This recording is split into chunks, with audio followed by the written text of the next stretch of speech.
La parole est au groupe Métropole Insoumise Résiliente et Solidaire. Oui, bonjour à toutes et tous. Monsieur le Président, chers collègues, l'horizon paraît assombri et le temps paraît gris, mais notre métropole, guidée par la force et la détermination de son exécutif, avance avec assurance.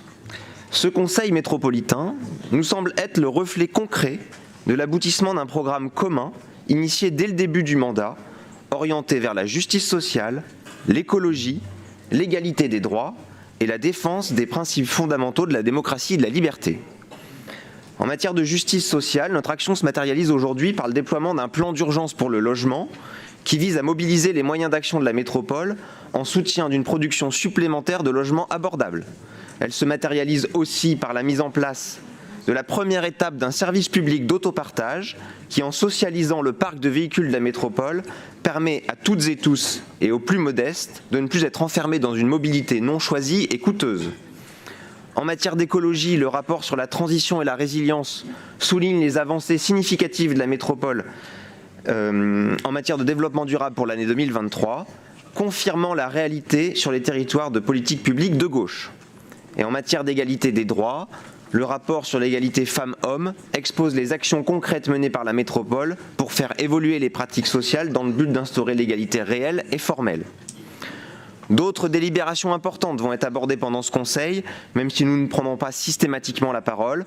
Nous les approuvons, comme par exemple la modification du règlement de voirie ou la participation au fonds Asile, Migration et Intégration. C'est l'occasion pour nous de dire un mot sur les jeunes qui vivent au square Marie-Perrin depuis des mois. Nous devons sortir des représentations et se rendre compte que l'immigration est une chance. Nous nous exprimerons aussi à l'occasion de la subvention à l'association Sauvegarde 69. Et fort de sa bonne santé financière, notre métropole a la capacité d'investir judicieusement pour garantir la qualité des services publics pour les grands Lyonnaises et les grands Lyonnais, qui chaque conseillère et chaque conseiller de la majorité dédie son temps et son énergie depuis 3 ans.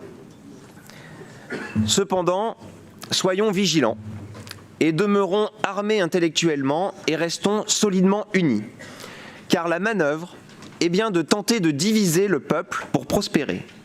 En France, le contrôle médiatique exercé par 9 milliardaires est une source d'inquiétude.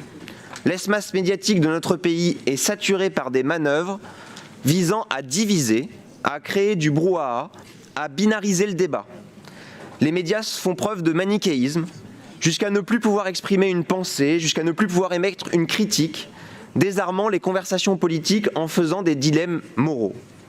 Le mode n'est alors plus complexe, il est binaire, et notre cerveau aime cette facilité de voir le monde, ça le rassure, c'est un piège dans lequel nous tombons facilement.